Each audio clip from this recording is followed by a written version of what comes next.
Good morning, everyone, and thank you for joining us this morning. And my deepest apologies for being late. This was not Anna's fault. It was completely my fault for not recognising, as I should, that it was Central European time. So apologise and thank you for staying with us.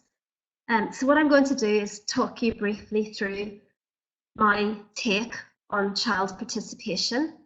I'm then going to discuss with you some of the core challenges and pose some questions and see if you have answers to those that we can discuss. And if not, I'll tell you what my thoughts on that are. But to start with, I'm assuming that all of you would be familiar with the Convention on the Rights of the Child. You'll also be familiar with the idea that there is an obligation to listen to children and take their views seriously. The text of that is Article 12 of the UN Convention, and I doubt that many of you, even any of you, could repeat that word for word. It's used usually in an abbreviation because it is a complex text. And one of the things that we know about human rights and their drafting is that the more contentious a provision is, the more complex the wording. Because of course these things are politically negotiated between governments. So Article 12 is a relatively complex text, and it was a definitely contentious text. What has happened in many ways is that when people want to describe Article 12, talk about children's right to be heard, they do just what I have done and really reduce it to a few words. I want to take you back in time 14 years ago, whenever I began to become interested in child participation, to explain where my model came from. And at that time, I was working as a legal academic, as a lawyer. And for me, the most interesting child rights issues were really substantive rights like minority rights, protection, discrimination. That's what I felt was important. And I used to hear child rights activists saying, what about the voice of the child? What about the child? What about children's views? And I might not have shown it, but inside I was very cynical and thinking, well, actually, here they go again, talking about the voice of the child. They really should let adults get on with it. I wasn't convinced. But what happened back then was that I conducted a study. The study was for our first Children's Commissioner. And we were asked to talk to children, to hear their views on their lives. We were asked to ask children where their rights were being ignored or where their rights were being underplayed. And what happened even in that study was that I didn't speak to children myself. I went and spoke to adults. I spoke to lawyers, social workers, teachers, doctors.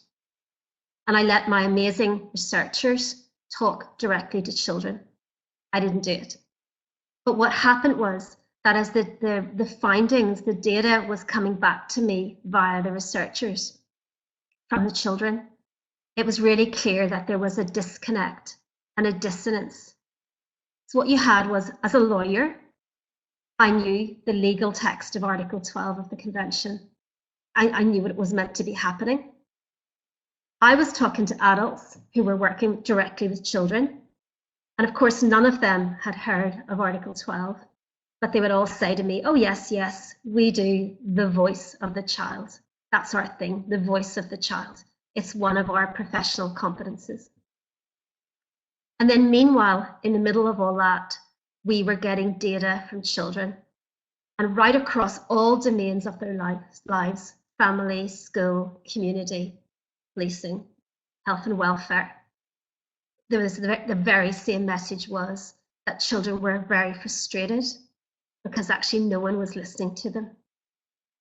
But it was more than that. It was actually whenever adults were asking them, whenever they were saying what they thought, adults would misinterpret that as cheeky, incompetent, or a challenge to adult authority. You can see that on the slide. There's an image here that was drawn in the context of family life. And you can see that a woman, obviously a woman, the mother, is saying, you shouldn't be telling me what to do. And the child is saying, but I'm just telling you what I think. And this was the classic clash between adults and children, that actually children trying to express themselves and adults thinking, yeah, it's a challenge to their authoritative knowledge. So what became clear to me at that time was that there was something wrong. And what felt wrong was this concept of the voice of the child. It wasn't the only abbreviation. Also things like the right to be heard or the right to have a say. And what I concluded then was that every single one of those abbreviations was really an imperfect summary that was undermining the implementation of this provision. And what I came up with at that time was that this notion that voice, this concept of voice, is not enough. It's not enough to capture Article 12 of the Convention. I proposed a new model that Anna mentioned, and the model has 4 concepts. It includes voice, but defines it differently. And the concepts are space, children must be given safe and inclusive opportunities. Voice, they must be facilitated to express views. Audience, the view must be listened to. Influence, it must be acted upon as appropriate. What I'm going to do now before we go into the challenges is just very briefly take you through what I mean by each of the 4 concepts. Space. And again, I'm working from the legal text of the Convention, and it says that it must be assured to the child, which is a very strong wording in human rights terms. And what this means is that actually it needs to be actively created. It's not waiting for a child to come and tell you what they think. It's actually we have to go to children on these issues and actively seek their views, which we don't often do.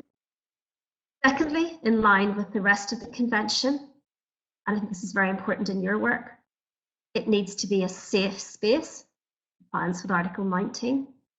And that means that it's incredibly important that children are assured that they will not be either rebuked, in English, told off really for that, or that there will be reprisal. And that's crucial, that something will come back to hurt them because they've said what they think. And thirdly, it needs to be an inclusive space, a non-discriminatory space. And that means, again, that we don't make assumptions about certain children being able to be included and certain children not being able to be included. For instance, children with disabilities or children with learning disabilities. And I think, again, in your work, that's so crucial that we found ways of including those children, because we know from research that those children are much more vulnerable to experiences of abuse and violence. Secondly, voice, the right to express a view freely. And the first point that was not understood at that point, but is now, is that actually this is a human right. It's not an obligation. And children who don't want to speak shouldn't have to speak, okay? And be forced to say. If they've made a choice not to be involved, we have to respect that choice. Unless, and that's a point further down the slide, that silence in itself is expressing something. And of course, one of the things we need to do is be able to interpret silence. The second point there about voice is that this was and still is, I think, quite misunderstood. People think you only have to ask children their views when they're capable of giving you a mature response. And that's not what Article 12 says. Article 12 says that it's afforded to all children who are capable of forming a view. If a child is capable of forming a view on an issue, they have a right to express it. It is not restricted by their age and maturity. We don't shut it down on our own assumptions early on. The third concept is audience, and I think this is where the model, started to do something different. Previously, the focus was on voice, letting children speak, but not on what actually happened when they had spoken. What was the consequence of that, the second part of Article 12. And in terms of audience, the first thing that we want to make the point is that actually they need to be listened to, and that has to be active listening. But more significantly, it's understanding who's listening, and not just anybody. It's not counselling. It's actually thinking that this, in a rights-based model, it should be whoever has the power to affect change. It's making sure their views go to a dedicated listener, and that's, as I said, a person who's responsible for decision making. You know, that distinguishes that from just listening to children. And finally, and this is the holy grail, of course, of child participation, influence. And the idea that in the text of the convention, that children's views must be given due weight in accordance with age and maturity. So again, age and maturity does feature here in terms of the second bit. It's listening as appropriate, giving due, not listening as appropriate, giving due weight as appropriate. And crucially, the Committee on the Rights of the Child has told us that at this point, we should not interpret this as an endorsement of authoritarian practices that restrict autonomy. And so at this point, we listen and then we shut down and say, you didn't know enough. It's not competent. So that's a very brief introduction to the model and the 4 elements of the model.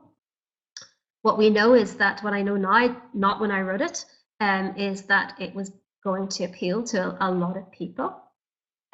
What I was trying to do was to say it should be legally sound and user-friendly, which is what I tried. Turns out that worked.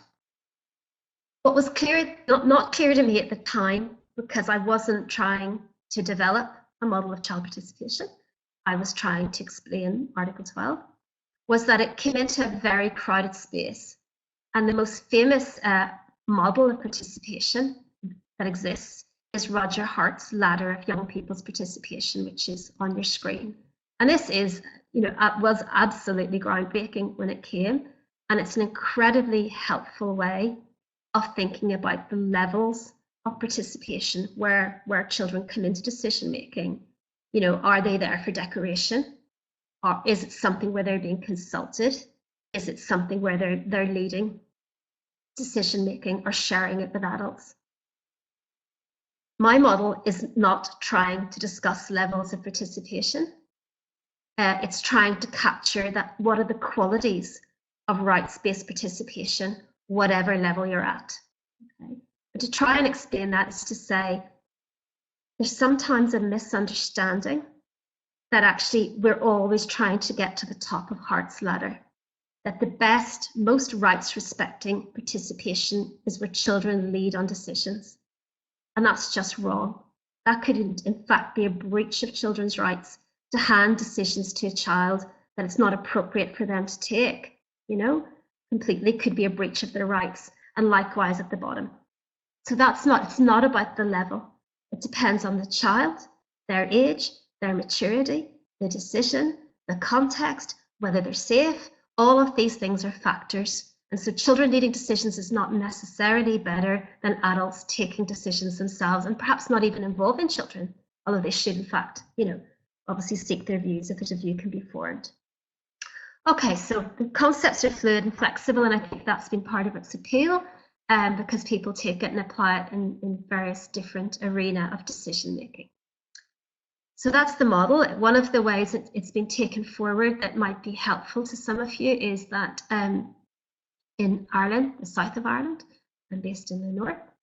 In Ireland, they now have the first European National Children's Participation Strategy. So this is a government strategy across all government departments. And I was able to work with servants from all the major government departments in Ireland, including TUSLA, who are their child and family agency, who do all of their child rights work, and now have a child participation strategy of their own based on the model. And we came up with a checklist of questions they could ask under the concepts. And our checklists have their advantages and disadvantages. But in this one, we did work very hard to be able to say to decision makers, ask yourself these 3 questions per concept, and they should be able to answer yes or no. And if they're answering no, then there is an issue. There's something that needs to be looked at in order to decide if it's rights-based participation. So for instance, in audience, they should be asking, do children know who it is their views are going to? And if the answer is no, that's a challenge, and we need to rethink that we're taking children's views. We need to be clear with them who they're for, what will happen to them, who's going to listen, how will they get back to them? Those are the kinds of questions. That's the current version. I'm actually working, like 3 years now, and I'm actually working with their Department of Children right now to revise this. Some of the questions are not working that well, and we're going to propose changes and a new version. But by and large, this has been useful to a lot of people. That's the first part of the talk, the Lundy Model, because people want to hear that. What I'd like to do now is have some interaction with you about practice and myths and challenges. And the first statement that I want to make is just to say to you, I love the idea, the metaphor of a kaleidoscope for child participation. And it is this idea that there's just no one right way to do this. And so I'm not here to say to you, you must do this, this, and this.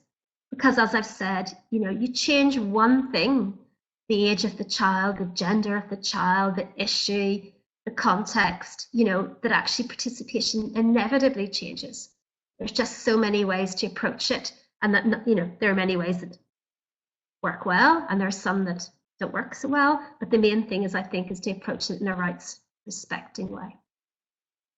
These are my myths. And the first is that we're told often they're too young. They're just too young. We can't involve them. They wouldn't know. They're too young. And I suppose, as I said to you earlier, the right to express a view should not be dependent on the child's age or maturity. The issue is, are they capable of forming a view? And if they're capable of forming a view and expressing it, then they're entitled to be heard. Okay? They're entitled to have it taken seriously. And the Committee on the Rights of the Child has emphasised that young children, babies, for instance, make choices and communicate feelings and ideas in numerous ways long before spoken language. And I don't usually put up pictures of babies because they're not really a child rights compliant thing to do. But I'm always really curious about the fact that when adults use memes, they often choose memes with babies to express strong emotion that they have as adults, and it's this idea that babies themselves can be incredibly expressive and tell us things long before they can speak. You can look at that meme. All these baby use for expressing things adults seem not to be able to put into words. My question really in some ways was, I don't know if any of you have done child participation work, but the question is, how low can you go? And I suppose the sense of, have you been involving young children in your work? Have you been talking to them? And if you have, can you give us any good examples or perhaps challenges of how you've done that? Thank you.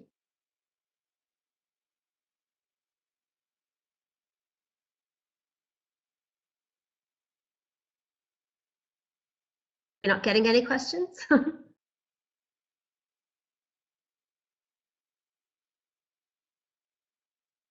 So it may be that actually you're not doing this, and if that is the case, that's typical, because many people don't. And if that's the case, I'm happy to go on to explain to you some of the things that we've done. Yeah. I think I'll move on. You can, if you type as I talk, I'll happily take examples and talk to them. And I suppose there's things like they're saying in terms of, for instance, when you're working with very young children and you have to make an assumption they can't read or write usually, can't do numbers, but there are things that they can respond to. And I wanted to say to you, we have done work with very young children from disadvantaged backgrounds about the challenges they experience when they start school. And people would tell us you can't do a survey with them because they can't read and they can't write.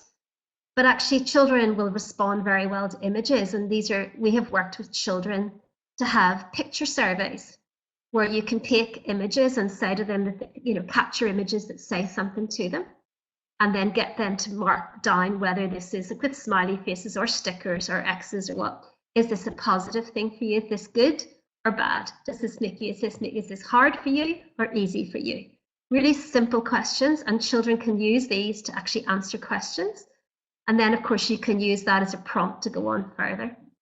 So for instance, in this, we worked with children to decide what the images would be in a survey in a school.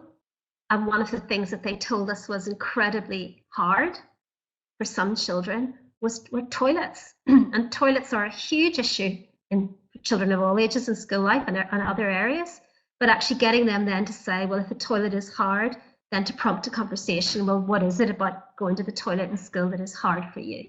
And for some children, that could be, you know, hygiene. Some could be worried about bullying. Some might be frightened. It could be all sorts of things. But you can do this with, this particular survey was done with 4-year-olds.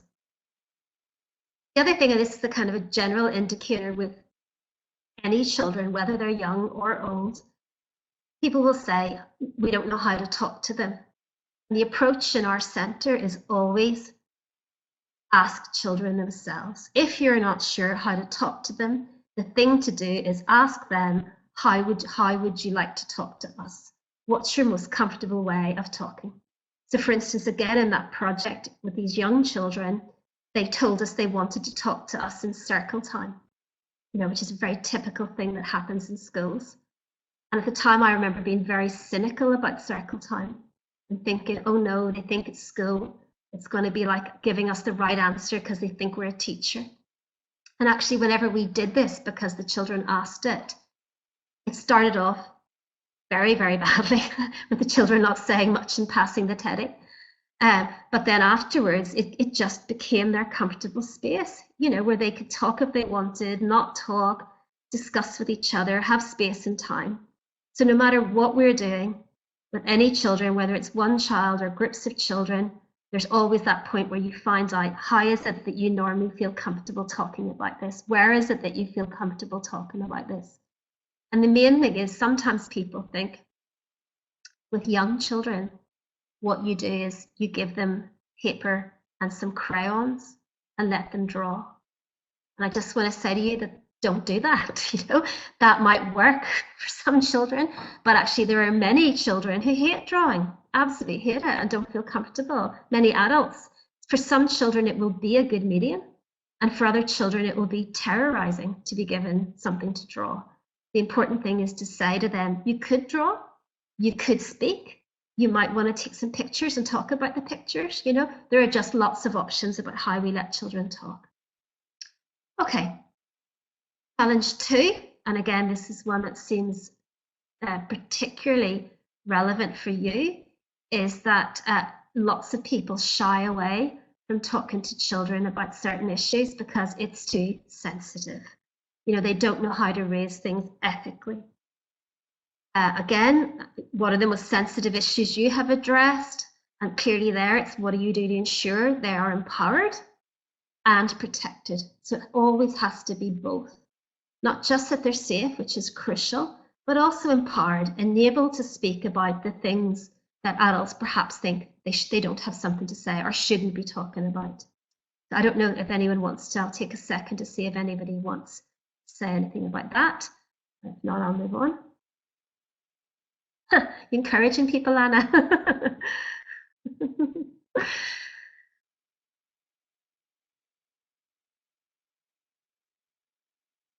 Okay, I can move and I'll keep an eye in case anybody takes time. And I suppose I just wanted to give you one example of work we did for the Council of Europe. And it was on, I mean, you must all be familiar with it, the Lanzarote Convention.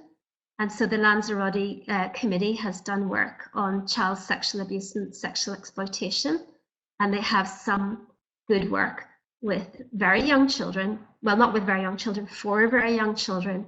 The videos they have around, you know, the pants campaign, that whatever's in your pants is private and your own. But they felt that they didn't have anything for the age group 9 to 13. And they wanted to produce material to explain the Lanzarote Convention to that age group. So we worked with a group of 9, 10, 11, and 12-year-olds to explain that, to find a way of talking about that those children, that could be used with other children. And I think the first point there is it's the right of the child, not the gift of adults. We can't decide that we can't talk to children about this if it's an issue that affects them.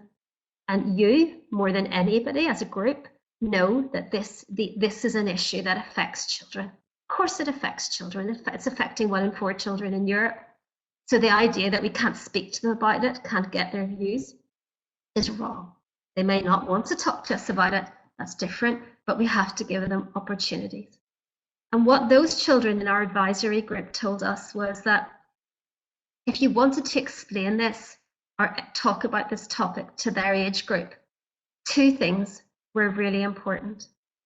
One is that it shouldn't be too scary, that you shouldn't frighten them so they don't start reading, that you be factual but don't frighten us.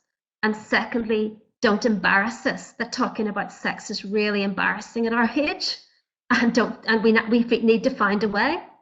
So they actually put in their leaflet, we know this is really scary, this might be scary, and we know that this might be really, really embarrassing, but please don't stop reading, because that's what they said they would do.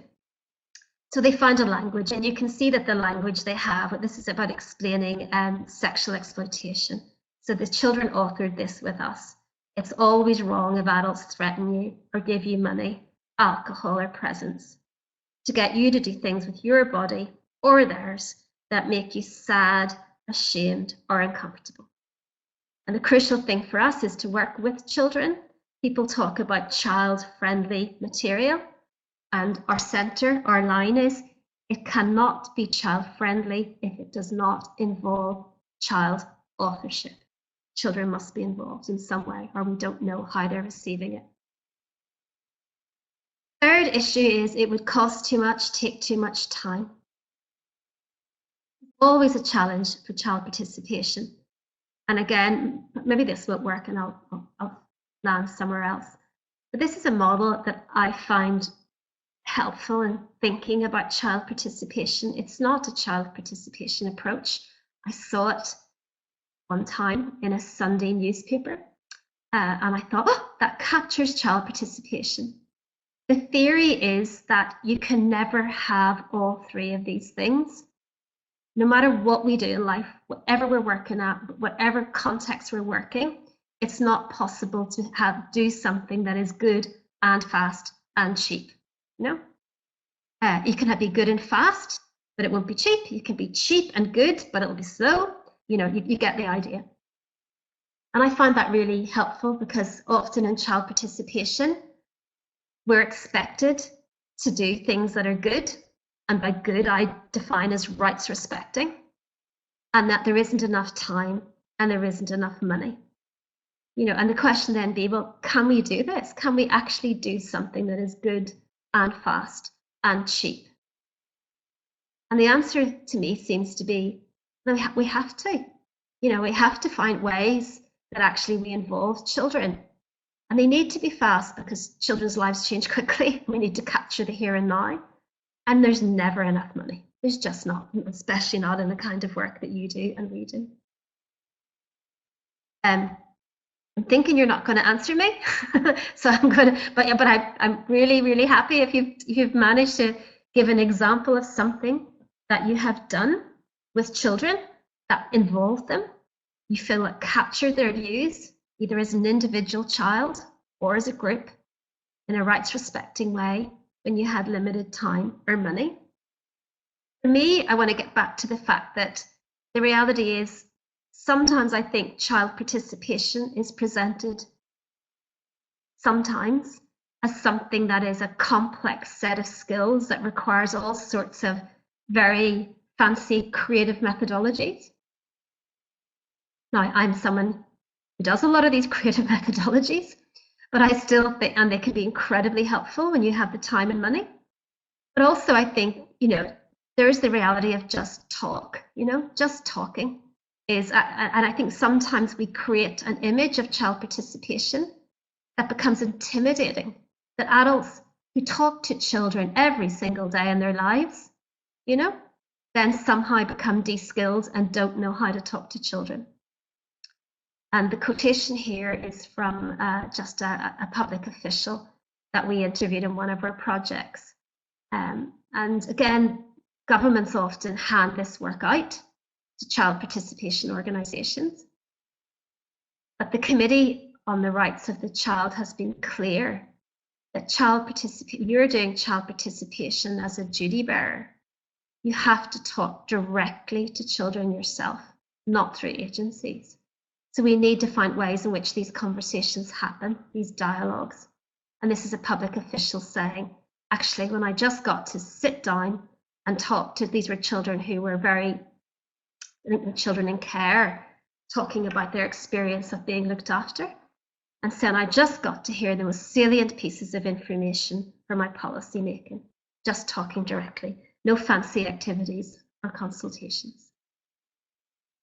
And fourth, this is where my work currently is, and I have a new paper that is described as provocative on this, and it's around this notion of tokenism.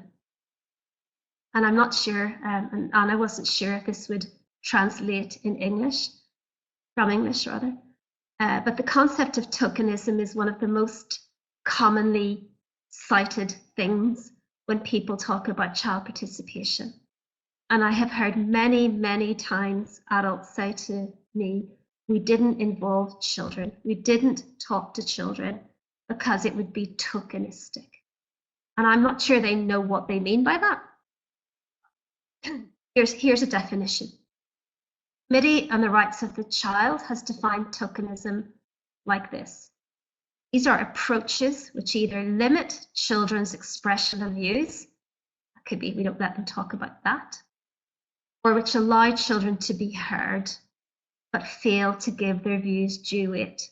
You create opportunities to hear them, but you do nothing with it. You don't get to the audience and influence if you go by my model. I've been thinking a lot about tokenism as it struck me that people were using it as an excuse to do nothing. And what they would say is, because we can't do this well, we will do nothing. Because we can't involve enough children, we will do nothing.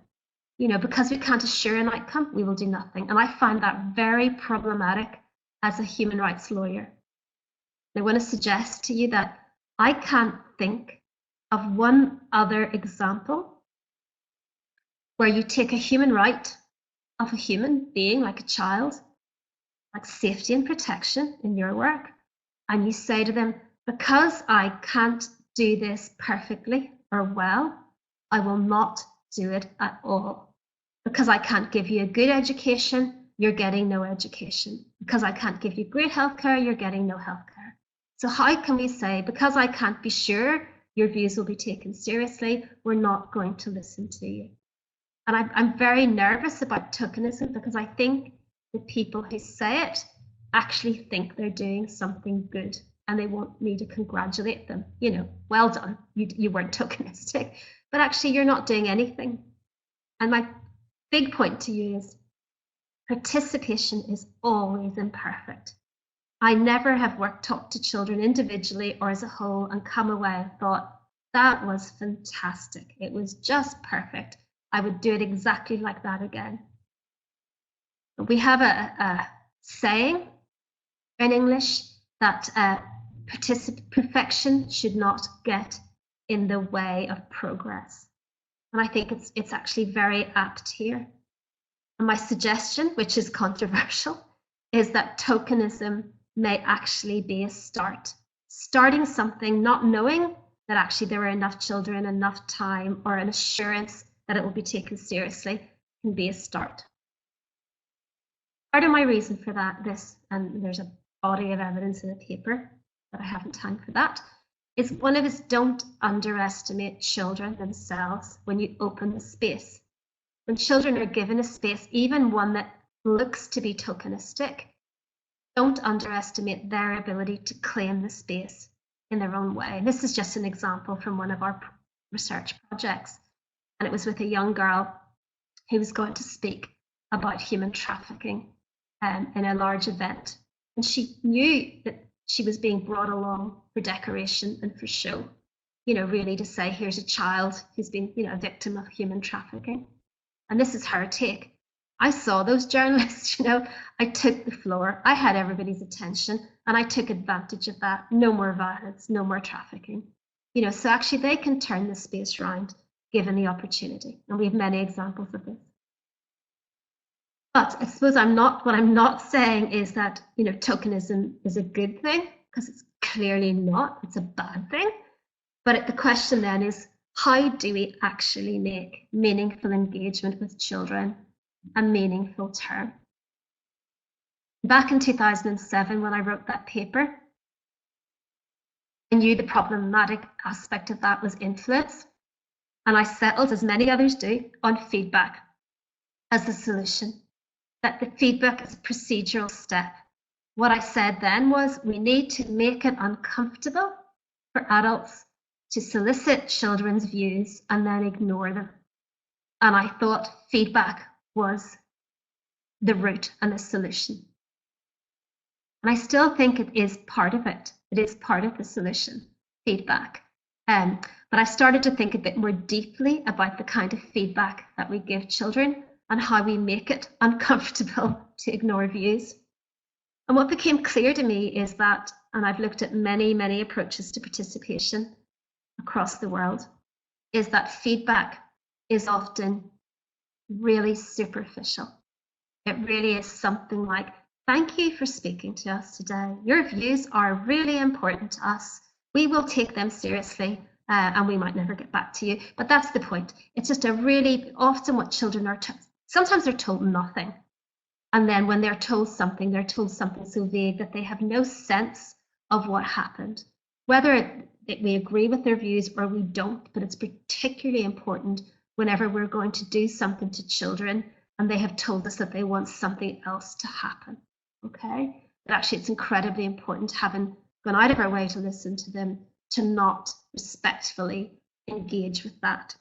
Where I'm at the minute, this is my final slide, is that I'm used to children, when I'm out talking to them, expressing frustration at not being listened to.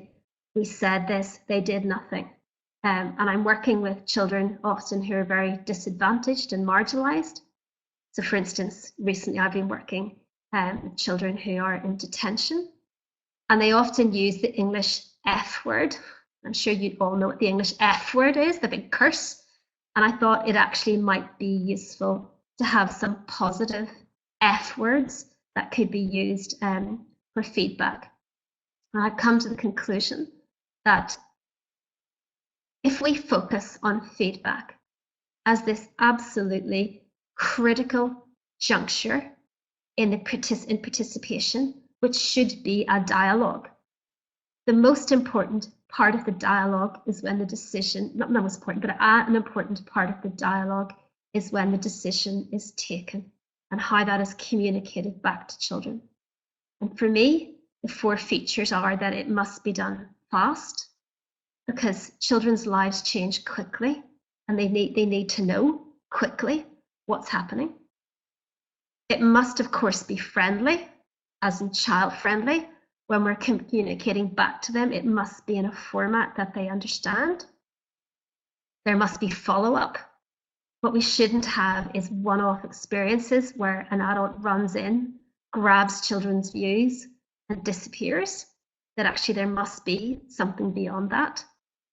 But the most crucial thing for me is the bit in red, that it should be full. And what I mean by that is that when we respond to children to tell them how their views were given due weight, that we should be answering questions like, what did you tell me? What did I agree with? What did I not agree with? Why did I not agree with that? What is happening? What is happening? When will that happen? Who will be taking it forward? Who will not?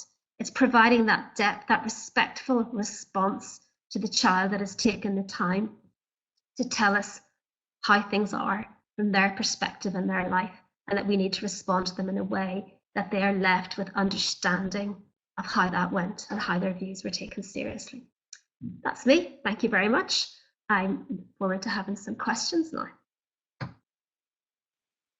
Thank you, Laura. We have 20 minutes to answer some questions.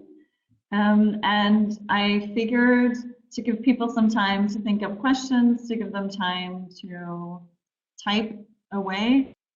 I'm going to start with a little query myself, if that's okay with you. Yeah, go for it.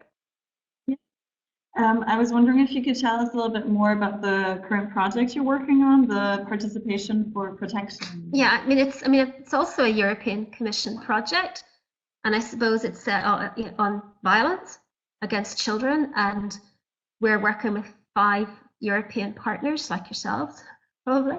But our particular focus is what matters to children from children's perspective. So our work at the minute is that we have been working with advisory groups, 2, one with children, a more typical, let's call it that, group of children in primary school. They're aged 9 and 10. And we're working with an older group of young people who have experience of lots of different forms of violence in their lives. And each of these advisory groups has been working with us to develop questions that have gone out to other children across Europe about what matters whenever they experience violence. So our focus is, for example, asking the children, if this happened to you, defining different forms of violence. If this happened to you, who are you most likely to go to? Is it family, friends, peers, school, someone else? But most crucially, what do you want in that person? What are the characteristics that you want? And I was explaining to Anna the other day that when we've done that with the younger children, they have given us answers, which of course, things like, what would you want? They want someone to be kind. They want someone who can do something. They want someone who is listening. But the most important thing when we got them to rank the values and characteristics of the adult that they would turn to, the most important thing in our advisory group, we now have to see what the data from children in Europe says, we're getting it next week, is patience. The most important characteristic for them was patience, that the adult would take time to hear, time to let them gather their thoughts, time to respond.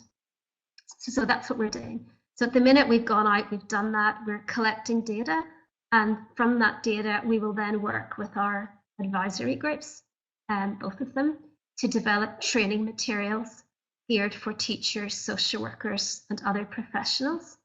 And the basis of this will be whenever children experience violence, what do they want you to know? What would they like from you? So it's a very child-led, child-driven project about children with violence. That's that, Anna. Yeah, thank you. It sounds very interesting. I was wondering how you deal with issues around trauma in that project, and maybe also in general when you talk to children about violence. What do you mean by how we deal with it personally?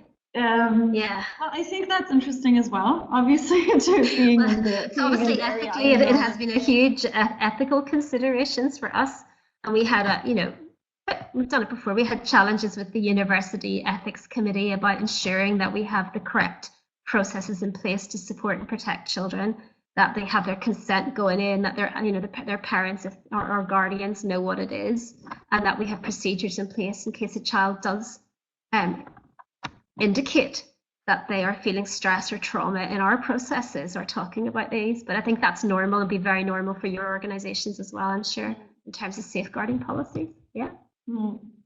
Yeah. But our question isn't to ask them about their experience. Remember, we're not asking them what happened to you. We're asking them, well, for some children, we're asking if this happened to you. And for the children who have indicated that they are victims of, or we know they are, because we're working with groups who we know are victims of violence across Europe, is what would you have wanted? What would have been the best response of the adults who are supposed to be supporting you? So it's not about the trauma in itself, but of course it's not disconnected from the fact. Yeah.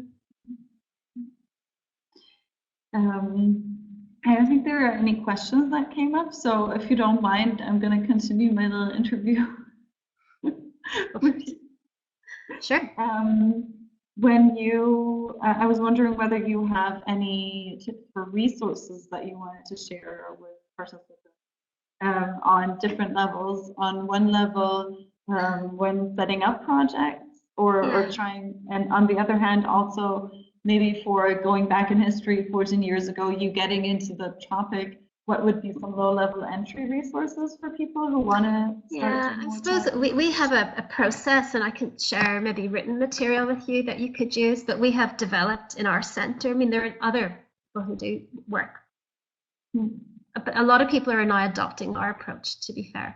And that is, we started, I mean, it links to the model. What happened to the model was that 3 years later, I suddenly realized that I had been telling people what to do, and we hadn't been doing it ourselves.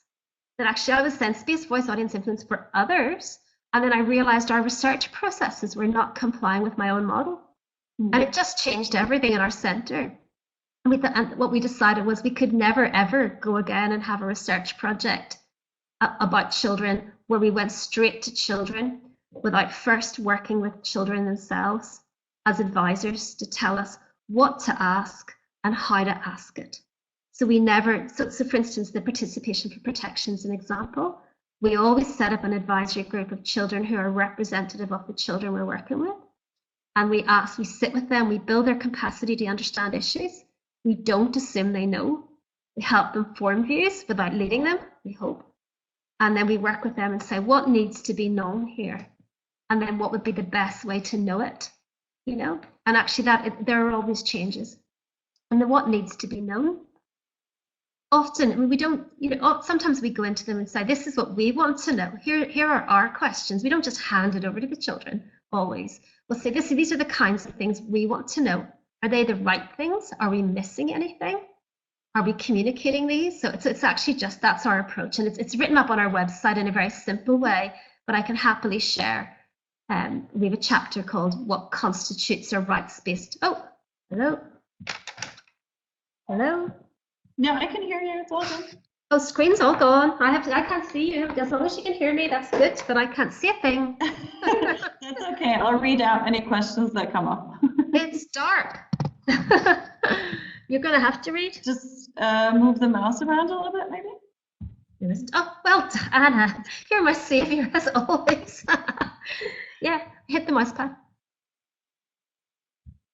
Okay. So I know that's helpful, but again, I think that is it. The basics are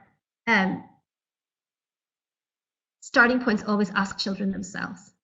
Involve children before you involve children. I see somebody's typing, but I'm still gonna. Now I'm interested. No, I was interested before, obviously, but I'm interested to hear getting children involved. You were talking about the University Ethics Committee. Yeah. Okay, should I, so Sarah asked whether you have specific advice for different types of trauma, trafficking versus domestic violence, within the Lundy Model. Yeah, no, I mean, I think it's a really perceptive question, because, but I can't, and the thing is I can't answer it specifically. And in our project, we have children who've experienced all forms of violence, trafficking, domestic violence, sexual violence, bullying, you know, all forms of violence in children's lives, peer violence. I mean, but again, it's back to the point I made earlier. There's just no one right way, because trafficking could be very different from the age of the child, the context where that child comes from, you know, and again, it just depends. And I wish I could give you an answer, but the process is, as I've just said, that if you wanted to determine how best to involve children who have been the victims of maybe sexual trafficking in a particular country, from a particular country, you know, because again, that there are going to be cultural issues there. We start with some children, the children themselves, talking to them about, you know, how they want to talk, what's comfortable, what's not, where they're not going to talk. So there's no right answer here. I wish I had it. I think for me, what the Lundy Model does is says that if you want to do that, start thinking through the concepts. Is this a safe space? Is it an inclusive space? Maybe about the language used. It may be about the gender of the person talking to them. that they're only going to be safe talking to a woman, not safe talking to a man, that they have a particular language that they use, or, you know, it's again, the questions are prompts to each situation, and there is no definite right answer. No definite right answer. And even safety issues, which is a part of the space, the safety issues would be very different from a child who's been trafficked to a child who's the victim of domestic violence within the home. And I think the latter is particularly challenging always, isn't it? Because that's in the arena of family, and actually the child's disinclination usually to in any way do anything that is harmful to a parent. You know? Okay. I'm glad it helps, because I feel like I'm just telling you to do it yourself. Thank you. I think when wanting to involve children in the work, I think one of the steps you have to take is talking to agencies, government agencies, getting the okay from parents, etc., etc. And I was wondering if you have any tips on how this process of fluidity that you just described. It seems like it might be hard to communicate to people who might think in more rigid terms. You mean duty bearers, like adults? Yeah.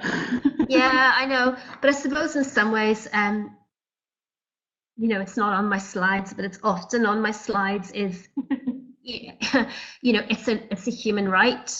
You know, you don't have a choice here. It's your job to do it. You take I mean, that's a very legal answer. But I'm a pragmatist. And so while I might start with the legal answer, you've got to do it. Just do it. I would then go on to be saying to those adults, duty bearers, you've got to do it. Here are some reasons why you should do it.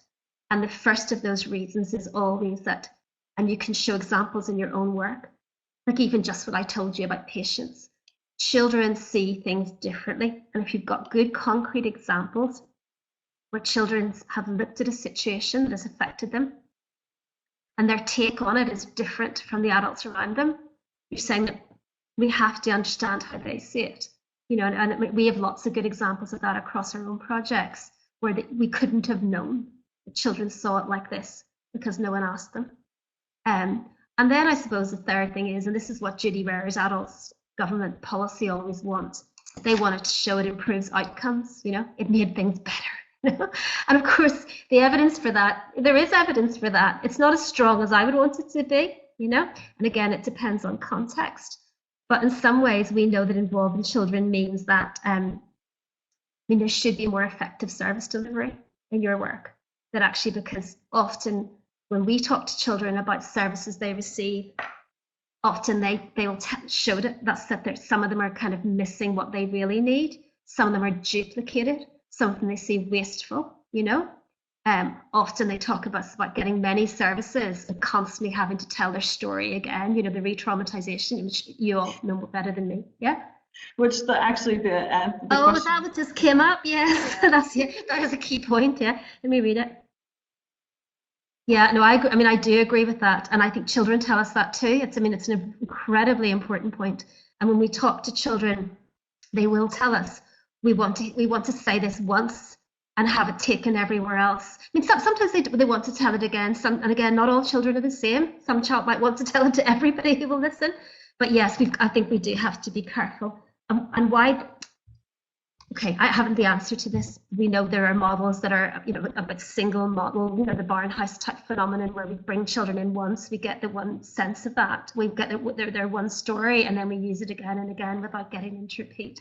But I suppose it is good to be just thinking that actually talking to children, again, I'm always going to go back to talking to children themselves, is that the first time we do it, that we make sure, back to my concept of audience, that their views are going to the right people, because too often they're just telling stories to people who have no power to do anything with them, you know. And it's actually really thinking clearly, who is this for? Who needs this information? Who can help? You know, I think would actually cut out some people who end up in the room or end up in one of these dialogues. Maybe again, a really important question, and I don't have the solution every time for that. That's okay. We need to think. Yeah, I wish I did. Before we get to the last question, I think, because we have to wrap it up real quickly, I was wondering, not everybody's a legal scholar, obviously. Yes. So could you maybe quickly explain what has to be fulfilled so that people can actually say, hey, this Article 12 counts in our country? Yeah. Could you just so in legal terms?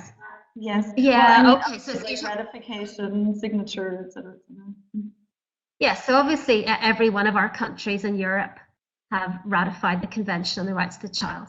Every single one of our governments is therefore committed to ensuring that it is implemented in law, policy, and practice. Every one of our governments is failing in some way to do that, but some are doing better than others. So it depends on your country.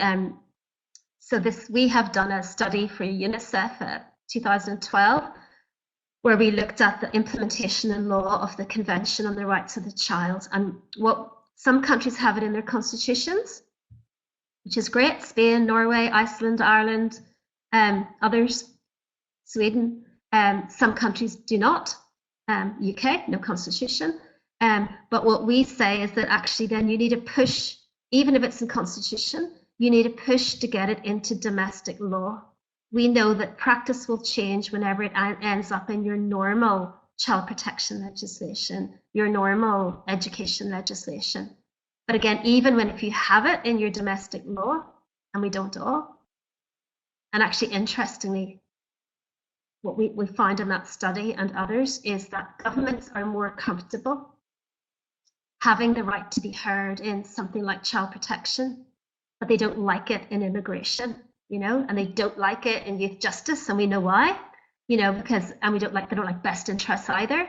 Certain children seem to enjoy more rights than certain other children, but okay, that's so even if you have it in your domestic law, we then know that actually it only really matters not just if people are trained on it, but actually you have this culture that is rights respecting, that sees a value in listening to children, because if they don't see the value, it's not going to happen. And that's why I think training and programs like yours, your project and our project are incredibly important. I think those are nice words to end on. Positive. Yes, very positive. Thank you very much.